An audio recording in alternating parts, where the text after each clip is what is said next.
Hi, welcome to the podcast, Celebrating Differences. I'm Ty Tyree, your host for this session.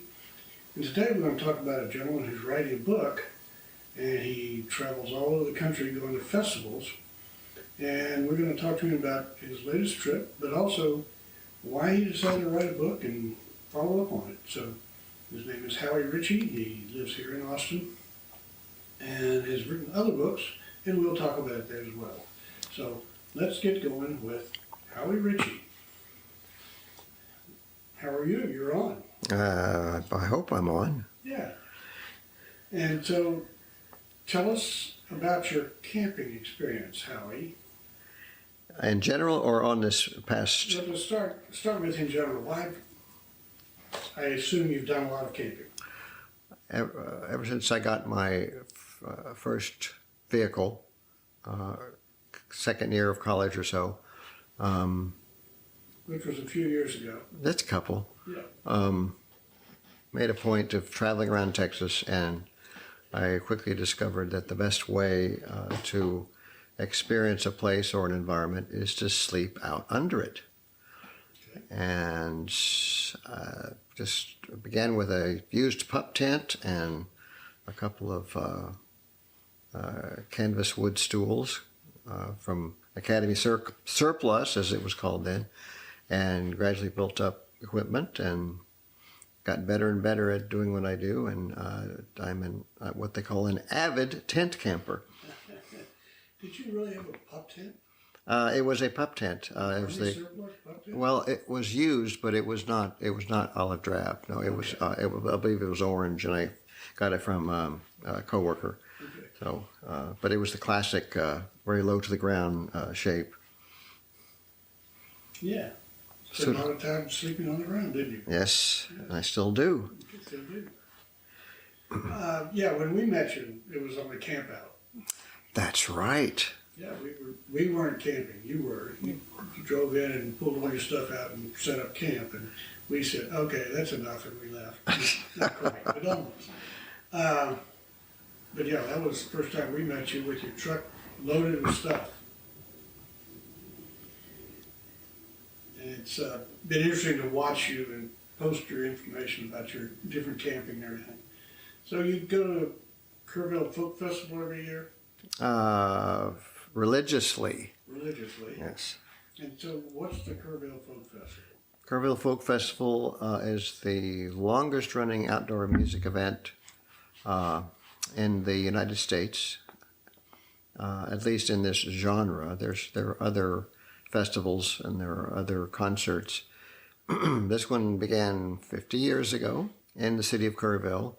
There was a promoter, lived in Austin, named Rod Kennedy, and he had done all kinds of shows around Austin.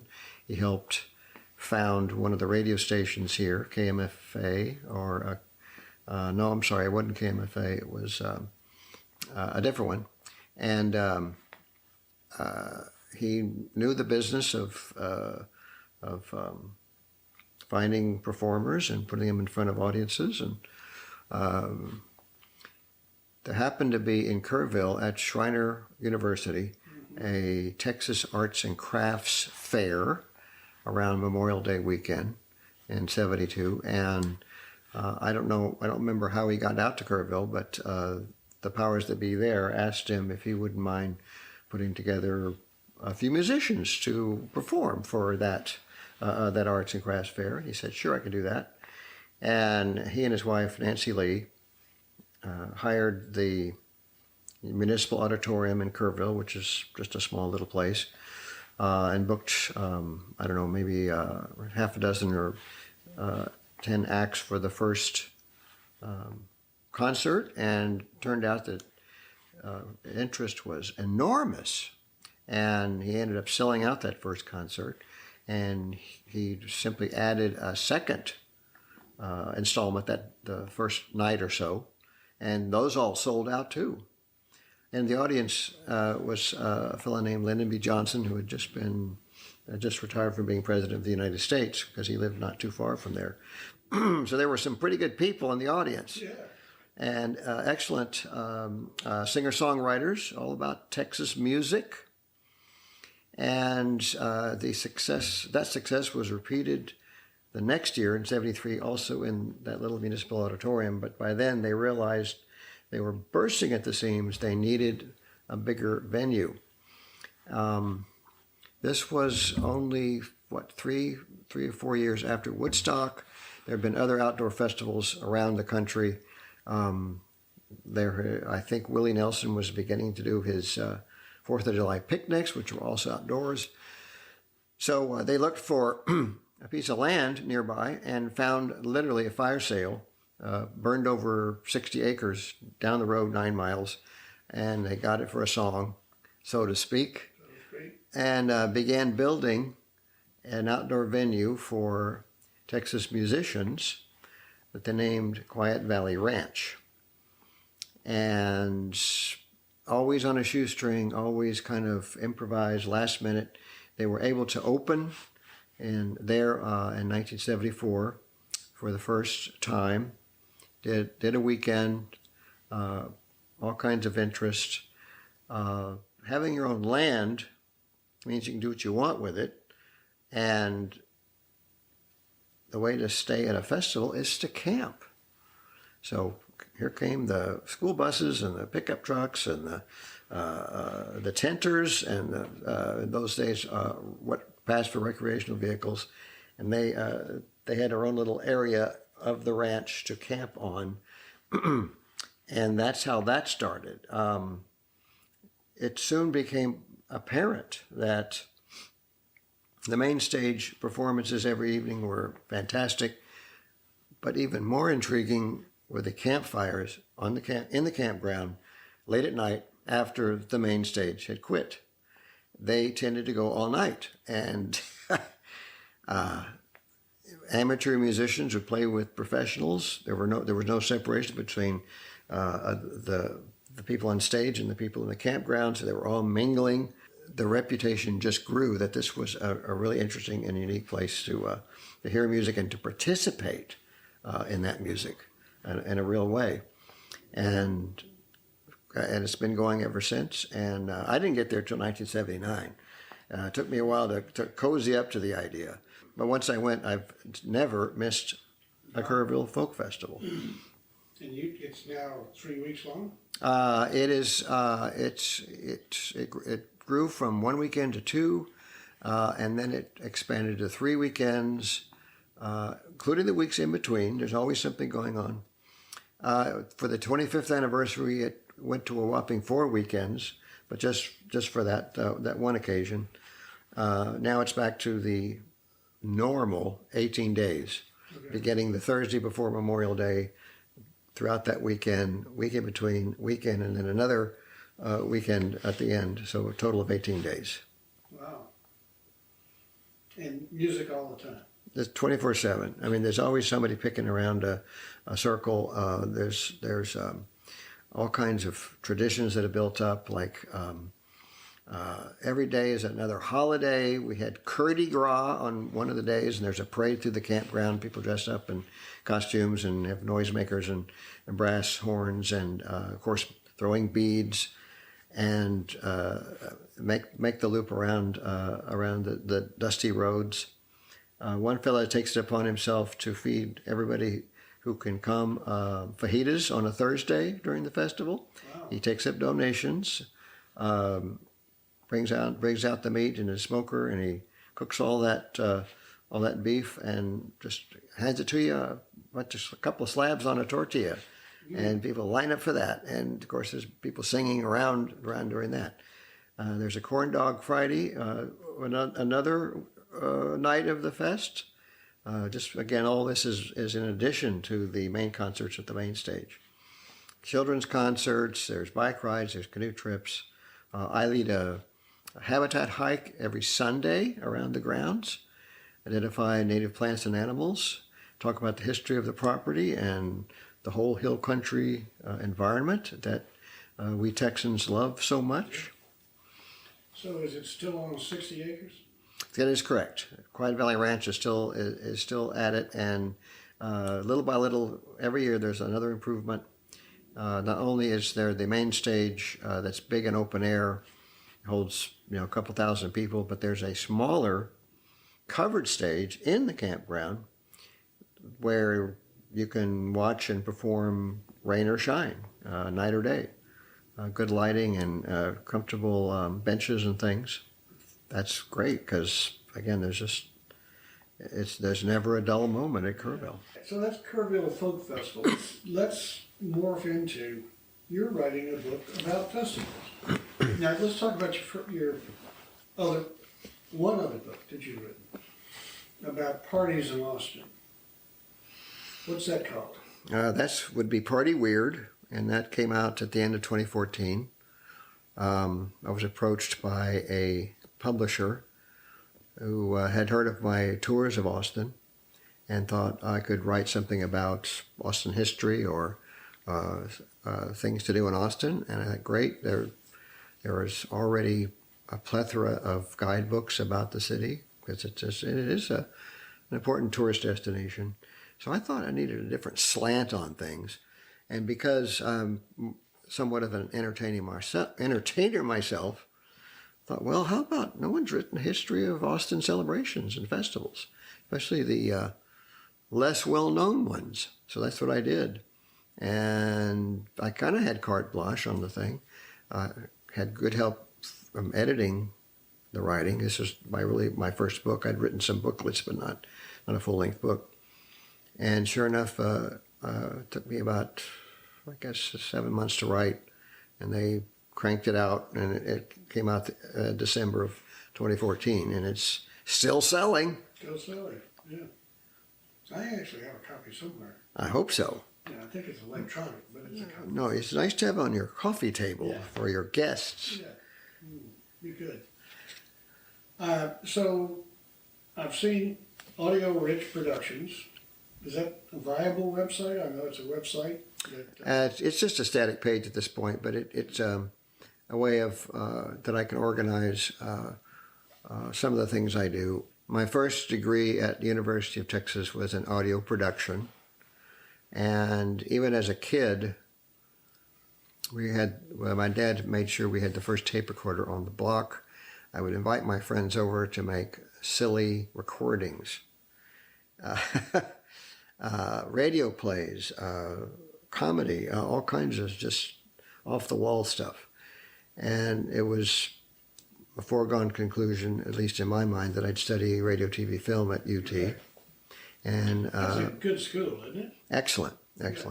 And I specialized in audio production, which served me well when I was on the radio and also just for putting together music mixes, which I've been doing all this time. Like you, I enjoy talking to people and putting the interviews online or on the radio. I've got Audio Rich Productions up on the screen so people can see that. Okay. Anything you want to pick out, I see planning and hosting, live sound recording, 60s hit list, email, and a resume. Anything you want to talk about on there? My wife and I throw a lot of parties. We call our place the Green Man Coffee House, and we were for a long time every Friday. Now we're back to about once a month, and so we'll invite our folks over to just to hang out, and have good conversation. But there's always a theme to the night. It might be the birthday of some famous musician or philosopher. It might be some calendrical event like a full moon or a solstice, and there's always a soundtrack for that theme. Encourage costumes, encourage even the food that people bring to match the theme of the night. And because I was on a disc jockey, I like any good disc jockey, I put together a sequence of music that are in a certain order and that relate to whatever the theme is that night. And I've done it for others, especially with my oldies collections. I've played them at high school reunions, for instance. Yeah. That's a big deal because you get to hear the music of your youth as you revisit your friends and such. Yeah. Once we get back that far, we didn't have recorders. Yeah. Okay. So that's Audio Rich Productions, and looks like it is exactly that, Audio Rich Productions, and people can find that. So you're going to write another book. Why did you decide to write another book?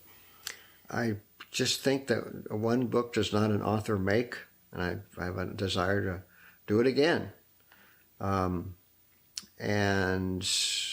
you can buy books about camping, and you can buy histories of certain festivals, but I don't know if anyone has written a book about camping at festivals. Okay. So putting two of my great passions together, living outdoors and attending great concerts outside. That's the idea behind it. Wow, yeah. It just sounds like a various thing. I've never gotten into it. I've never been a big concert goer. I've been to one thing in Ryman Auditorium in Nashville, kind of thing. But I think that's about it. So tell us about your last trip, 4,800 miles. 4,800 miles. And it kind of all started, well, it started in 79 at Kerrville. And of course, I keep comparing everything else to Kerrville. But in 2019, came to my attention that Woodstock was 50 years ago from that August, and they were having a reunion in and near where the original festival had happened. So I said, I'm going to go. I'm just going to get up and go. And so I did. Packed up I'd just gotten a Toyota Tacoma, filled it full of camping gear, and my buddy and I drove all the way up to Bethel, New York, where the original festival had happened. And I ended up camping on the original Yasgur's farm, where Woodstock had happened, and the actual field where the 500,000 young people congregated is now owned by somebody else. But the new owner has built a fancy concert venue there, beautiful stage, lots of seats, covered and everything. So there's kind of two things going on at once. There were concerts with some of the original Woodstock people at Bethel Woods, and there were others on the farm to entertain the campers. And I went back and forth between the two. Okay. And that became a little booklet, an account of the drive up there, whole festival experience, and then the drive back. So kind of a journal. And I thought, well, okay, that's just this one thing. But then here comes 2022, and we have the 50th anniversary of Kerrville. We have the 50th anniversary of the Rainbow Gathering. We have what would have been the 53rd anniversary of the Oregon Country Fair, but for 2 years off because of COVID. And I said, by golly, I'm going to go to these other events because this is what I do. I travel and camp at festivals. And I'm probably going to end up putting the Woodstock Adventure as sort of a prologue to the new book, since it deserves wider distribution. And so I'll be able to write about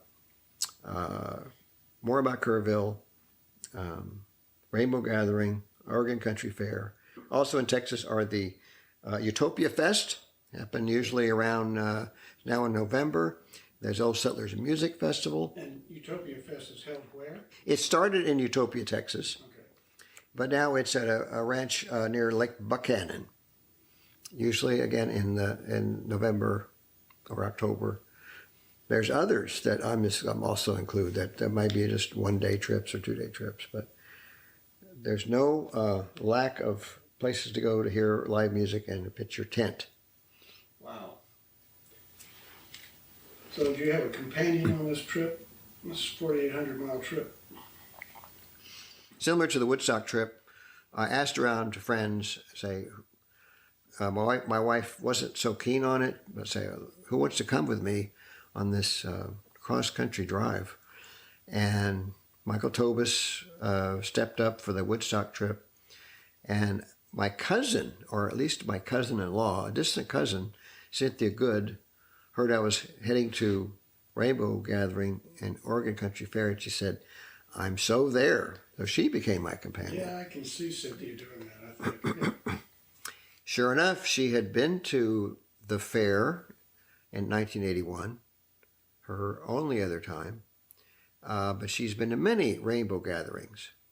So, and I hadn't. So she was sort of my consultant and companion, and she helped me drive, and we shared expenses and so forth and so on. So that was, I think, heaven sent. Yeah. Yeah. So Rainbow Gathering was where? This year, it's always in a national forest someplace. They alternate either the East Coast or West Coast, or near there. This year, it was in the very northern part of Colorado in the Rocky Mountains. Not close to any big city or anything. It's always remote. It's almost as remote as they can find, as long as there's the the things they need for that particular assemblage. This is a lot of space because there were, what, 8,000 people? There were at least 8,000. I think they may have capped it at 10,000. It's real hard to count that many people. Yeah. Especially if there were folks coming and going all hours of the day or night the whole time we were there. So it would have been really hard to say to get a real census or a sense of census at the Rainbow Gathering. And that's not a music festival necessarily. Not as such. Yeah. It is. They talk about it that it's a kind of echo of Woodstock, because it began 3 years after that festival. It is a way for peace-loving people to reunite and keep that peaceful, easy feeling going. In other words, it's every hippie you ever could imagine, of all ages, getting together every year and just being together and doing fun things. It's very rustic. They go to a completely undeveloped area and they construct ovens out of rock and dirt. Okay, they cut dead trees only. They cut dead trees to make tables and corrals and just camping areas. And they assemble kitchens. There's a series of kitchens out there in the woods, and the kitchens are sort of where people gather around. Each kitchen has its own personality, it may have a specialty as far as what food they serve. It takes a while because there's usually a vanguard that goes up to the site. Once the site is chosen, they'll go and find that there have to be springs on the property, and they'll tap those springs. Yeah, okay. And they filter the water, and everything is extremely clean. They dig latrines for people's waste, but there's rules about using those, keeping everything separate and clean. And so people gather around these kitchens. It's always around the 4th of July.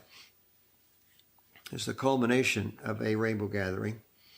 And there's usually a big meadow with a peace pole stuck in the ground in the middle of that meadow. People wake up the morning of the 4th of July, and everyone is silent the entire morning.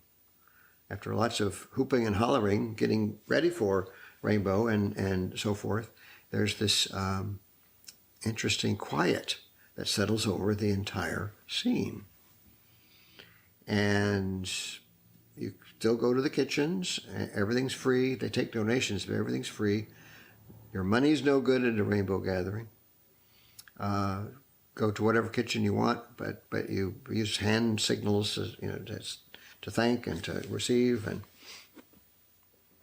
then at about just before noon, there's a children's parade from somewhere out in the campgrounds that comes up to the peace pole, where this huge crowd is just sitting and waiting and being quiet, and there's oming and there's chanting, and there's just sort of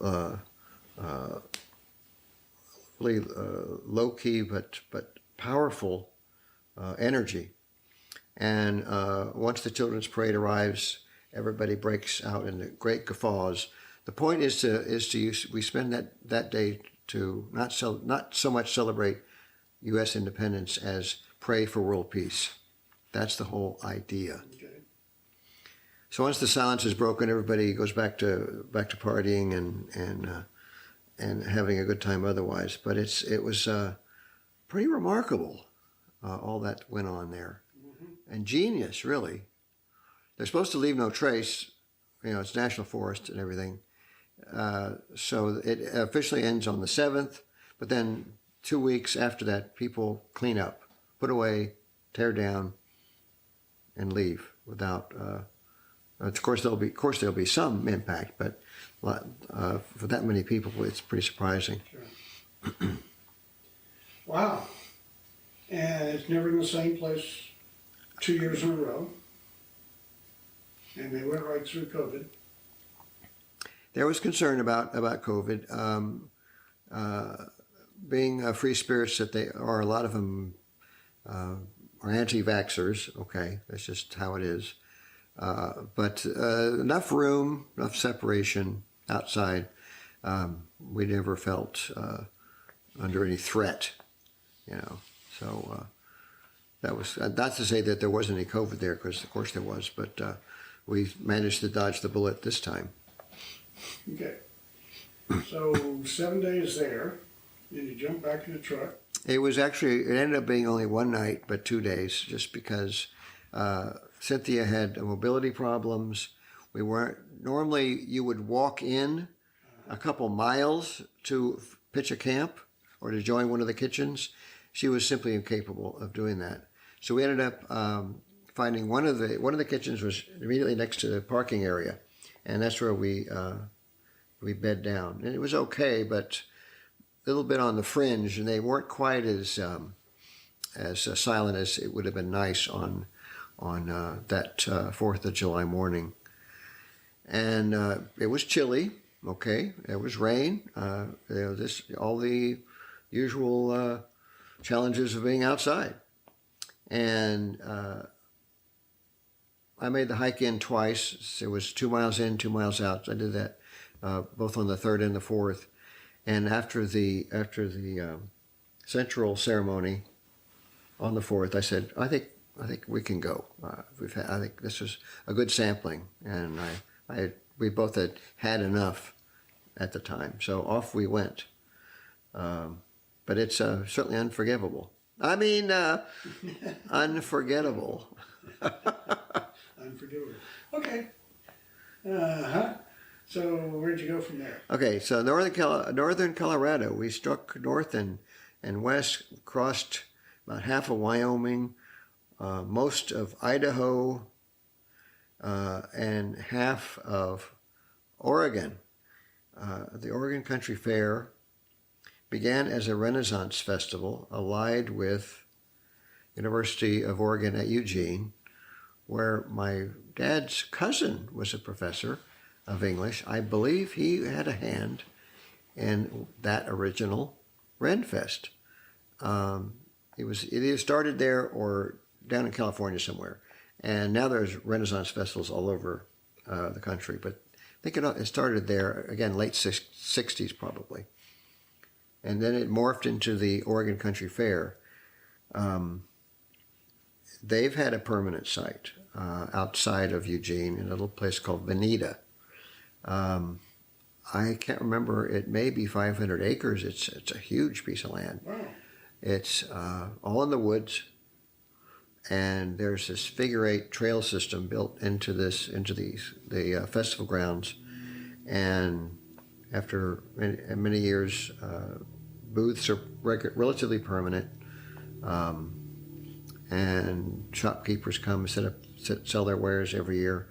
There's, I think I counted 13 stages, entertainment all the time. Yeah, I looked it up online, and it was just an amazing number of stages. Vaudeville, folk music, rock music, almost anything you could imagine. Comedians, mimes, and it was kind of overwhelming. I mean, it's very well run. Curiously, neither the Rainbow Gathering nor the Country Fair allow alcohol. They don't allow alcohol. In the Rainbow Gathering case, they found that sometimes, not always, but enough. If you have too many people and too much alcohol, you get belligerence and violence and antisocial behaviors. So they said, no, we're not going to do this anymore. So the Alkies stayed on the fringe of the Rainbow Gathering, kind of where we were camping. But inside, it's this really peaceful place with none of that distraction. Same thing with the Country Fair. Well, I pulled up the Oregon Country Fair website, and this was July 8, 9, 10, 11 a.m. to 7 p.m. it says, but you can't.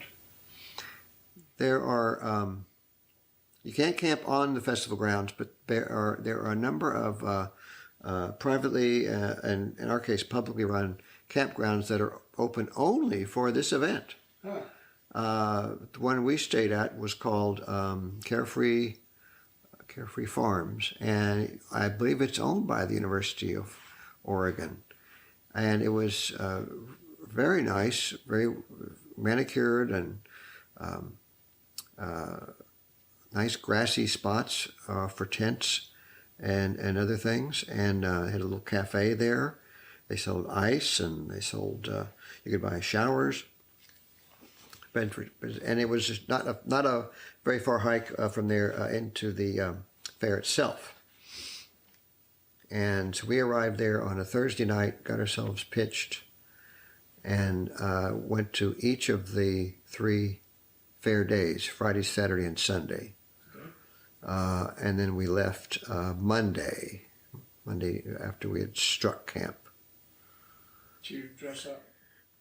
I did not bring any costumes. I probably could have, but I just, with everything else going on. The website looks like people do. A lot of people do.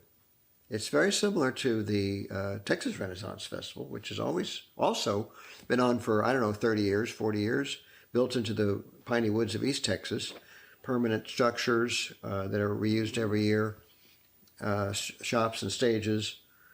But this was about 10 times the size and like a Renfest on steroids or acid, depending on how you look at it. So marching bands through the fairgrounds all the time. My buddy from Kerrville, Brian Cutine, used to live in Austin, and he moved up to the Pacific Northwest, and he kept saying, "You got to come to the Oregon Country Fair." And sure enough, he performed there, and we got to watch him. And some of the other buddies that were on staff at Kerrville also drive all the way up to Veneta every year to be on staff at the fair. So how big is Veneta? Oh, Veneta, I don't know. It's just a Population of Veneta is- maybe 500. I don't know. It's just a little place. And how many people show up for the fair? They capped it at, it's either 10 or 30,000. I think it was 10,000. Yeah, okay. 10,000 because, again, 2 years off because of COVID. They just wanted to gradually kind of restart it. And it seemed pretty packed to me. And with 10,000 there, I can't imagine 30,000. But, that's what they do. And why they do it only one weekend is curious because, see, the Texas Renfest goes, I think, 8 weekends in the fall. Are we going to go out there this fall? I have camped there actually, and that will be in the book, and I would like to return to that. They have it. It's very well established and very well run. And I don't know. Maybe one weekend's enough for the Oregonians. I don't know. But all that trouble they go through to get it going, you'd think they'd want to do at least a couple weekends, but that it is what it is. It is what it is. And it was a good time. Excellent, excellent. Just, it was a blast. Similar in some ways to Rainbow, but totally different in other ways, much more civilized. And the weather was good? Yes. Oh, lovely. I mean, you can't beat that. The climate up there, cool at night, barely warm during the day. Magnificent trees, views of mountains. There were mosquitoes because we were in the woods, but so what? But they live there. Yeah. So yeah, good time. And similar to Kerrville, fair closed at 7. Go back to the campground. There was some music around some people's camps. There was a campfire. We could hear other campgrounds, not off in the distance somewhere, ripping and roaring. I mean, they were having a great old time. And I wanted to go visit the other camps, but I didn't get to it this time. But apparently the rules are a little looser after dark. So this is your first time to the Oregon Country Fair? Yeah. What took me so long, all right? Well, it sounds like a great time. It's kind of far. Yeah. Okay. Bonita, Oregon. Okay. We'll look that up and see what we've got. Okay, so now you've been to these two big festivals this year. You've been to the Renaissance Festival in Texas. You've been to other Renaissance festivals? Actually, I have not. Renaissance, are we talking Middle Ages? Are we talking knights in armor and that kind of stuff? Knights in armor, Middle Ages is an earlier period. The Renfest is Henry VIII. Coming out of the Black Death. Right, Henry VIII and Elizabethan era. Okay. So greatest hits of 1600. And at least at the Texas Renfest, they hold to that pretty closely. So there are all kinds of musical acts playing sackbuts and crumhorns and viols and stuff like that. Where do you learn to play a sackbut? You just pick it up and get the music out and practice. And at the Texas Renfest, all the staff are in costume, and they even speak with British accents. Just put you back in that place. They do have jousting, but that's kind of that would have been an old thing to do during the Renaissance. An old thing. Yeah. Yeah. Okay. Looking back on the good old days of knights. So the Renaissance was named that because we're coming out of the Black Death. We're coming back to civilization. And guess what? America was discovered, so to speak. So to speak. And that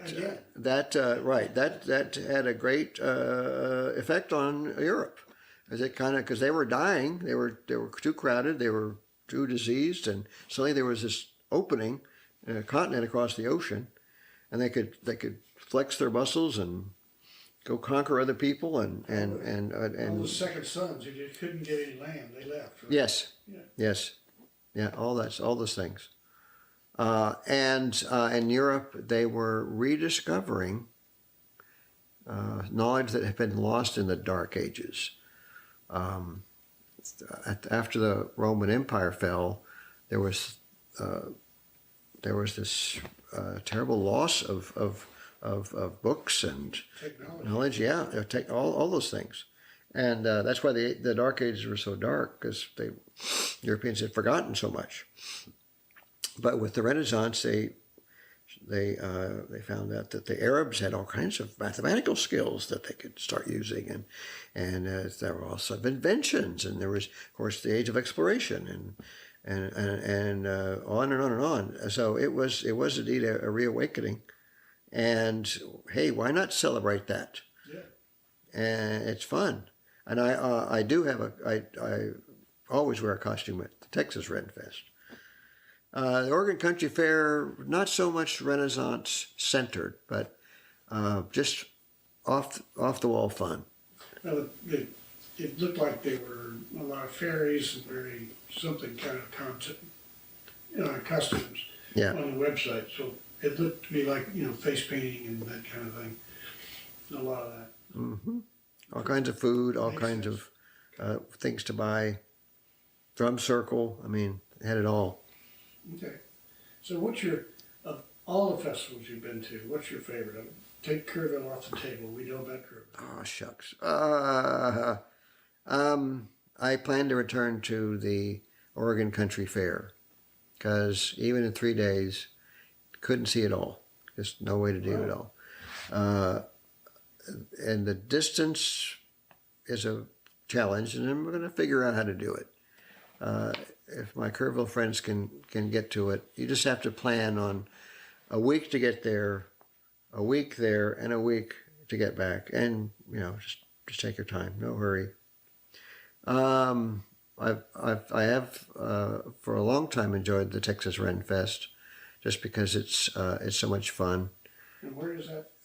North of Houston, a place called Plantersville, out in the piney woods. Okay. Yeah. Not a very developed campground. It's just kind of an open savanna where you can get under a pine tree and pitch your tent or park your camper or whatever. Camping is sort of incidental there, whereas at Kerrville it's like really important. It's part and parcel of the experience. I enjoy Utopia Fest. Been a number of times. Old Settlers is. Old Settlers is Round Rock? It started in Round Rock on Old Settlers Boulevard. Same thing, big success. Outgrew that facility. They had it at Camp Ben McCullough near Driftwood for a number of years. Okay.